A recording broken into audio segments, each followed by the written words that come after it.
What is up, guys? So I'm currently in Westlake, Austin, Texas. We're about 20 minutes away from the Consensus crypto event. So I just want to give you guys an update. So I have actually Matthew Hyland and Kellam behind me right here.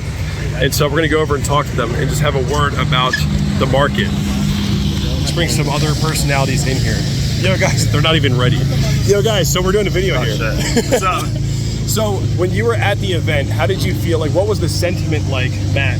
I think it was like cautiously optimistic, but it definitely was not close to euphoric. Like in my opinion, most of the people there were more of the hardened believers of crypto, but I don't feel like the retail, newer type of crowd was there yet. Like that is just my opinion. Kelly, yeah, that was actually something that you were talking about, was that there was, you didn't, at the event, it didn't seem like there was any new money, but everyone was still like passively bullish, but it wasn't like euphoric, as he's saying. Yeah, I mean, like going to conferences 3 years ago when we were at 64 to 69, yeah, even 55,000, it was like, oh my God, Lambos everywhere, chains. It was just gaudy central braggadocio. And this time it was like centered. It was very centered, like, hey, we all need to connect. It's more community driven. It's more like, how do we connect to make sure that we can build for community and not just money grabs? And that's what I really enjoyed about this year at Consensus. And we're seeing whales stack. We're seeing exponential level of bigger money. Institutions aping in. And this is not and then we met somebody from BlackRock that was at the event. So there's people from these big institutions at the event that we're at. And this means institutions are scaling in like mad. Yeah. And there's no retail hype yet. The infrastructure for crypto has been built. We have arrived. So when you're going to a party, it's kind of, exciting. You're going to get there, and when you get there, it's all cool, whatever. But then once you're there, it's like, all right, we're here. We've arrived. And that is the best way to explain why things feel the way they do, why the market feels the way it does, and why sentiment is the way that it is right now, is because we have arrived. We're just like, okay, here we are. Things are just developing in now a more mainstream way. So things are, sorry, there's a lot of boats driving by here. But I hope you guys get my point. We're actually at this is like a house party mixer.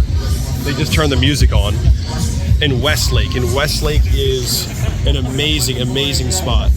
Market's consolidated here.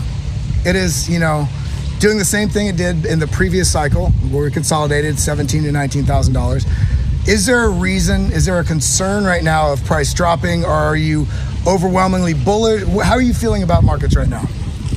Usually at this point in the cycle, Bitcoin doesn't give second chances to buy at lower levels. Once we reach the all-time high, normally in past cycles, we would have actually broken out much faster to new all-time highs.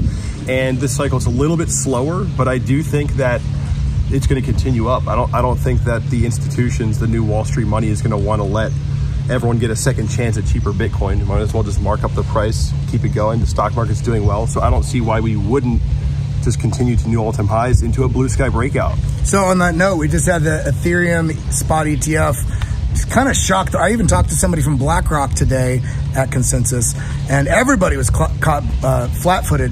Do you think that the Ethereum spot ETF sudden approval, is this good for beyond Bitcoin and Ethereum? Is this also going to buoy the altcoin market, or is this because institutional money is going to be coming in now, access to Ethereum? Does this potentially truncate the flows into altcoins? I think we've already seen it. A lot of the altcoins are not really doing what people want, and it's a little bit upsetting for people that are mostly exposed to altcoins. And yeah, the money flow, it's going to be, the spotlight will be on Bitcoin and Ethereum. We've already seen most of this cycle has just been a Bitcoin cycle. Altcoin's done nothing. Now we're seeing that Ethereum is going to get the spotlight with this ETF, and it's going to eventually bleed into the altcoins. But for the time being, I think it's going to be mostly just Bitcoin, Ethereum focused.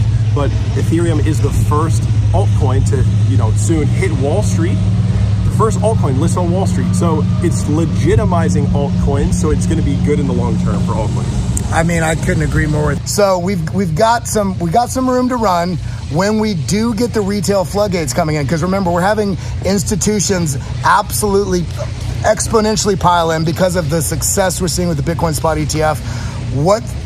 When do you think that the Ethereum spot ETF is going to be sooner or later? Or do you think that's going to impact what's going on in the markets? Now that it's gotten approved, we're now waiting on it to get listed. But I do think overall, like with the altcoin market, my theory is that a lot of the liquidity will flow down. So you're going to see institutional money flow into Ethereum from the ETF buying, but that money from people that actually like are crypto vets who own actual Ethereum, not the Ethereum ETF, they're going to be in major profits. And I think that their money will eventually flow down and it'll be almost funded by like the people buying the Ethereum ETF.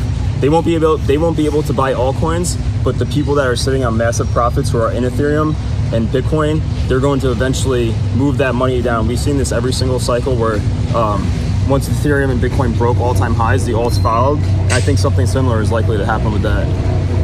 Yeah, no, that was a really good point, actually. I mean, it's we got a helicopter above, and it feels like crypto has finally gotten to a place where things are pretty well developed. There's a lot of infrastructure. So the way that it's moving is that there's not all too much newness. Like, for example, Uniswap in the last cycle was a thing where everybody had to learn how to trade on decentralized exchanges, and that was sort of like a renaissance in of itself. This cycle, it feels like everything's kind of in place. And so people feel a little bit lost because we've actually been found as an industry. So people are like waiting to see, like, you know what I mean? We're not, the innovation is going to start to become more mainstream innovation, more mainstream implementation. So, but you know what did find us? We've been standing here on this dock, sitting on the dock of the bay. We've been sitting on this dock for 20 minutes talking. We're like, we should be recording these conversations. Yep. And it was serene, beautiful, and silent. But the second we start talking, we bring the boats. And you know what? These institutions are going to actually start pushing this price up. And it is going to bring the rising tide. There will be demand. There will be demand from the institutions. Don't let anyone who's telling you that there's no demand for the Ethereum ETF. The only reason why BlackRock proposed it is because their customers want the Ethereum ETF. Well, the same way they want the Bitcoin ETF. JP Morgan was one of the original Ethereum the Ethereum Alliance members, wasn't? I'm pretty sure, if I remember correctly. I think you're so correct. They lie, and then once it's all the way up, then they're going to tell you to buy. You know what? You heard it here first. You might have heard it here last, but no matter what, you heard it. We want you to succeed in this market. That's why we come to these types of conferences, so we can bring you the alpha on our various channels. Share it with your family. Make sure you're following Mr. Matthew Hyland, Mr. Kevin Svensson. Hit that like button, hit that subscribe button, and ding the bell. That was a really good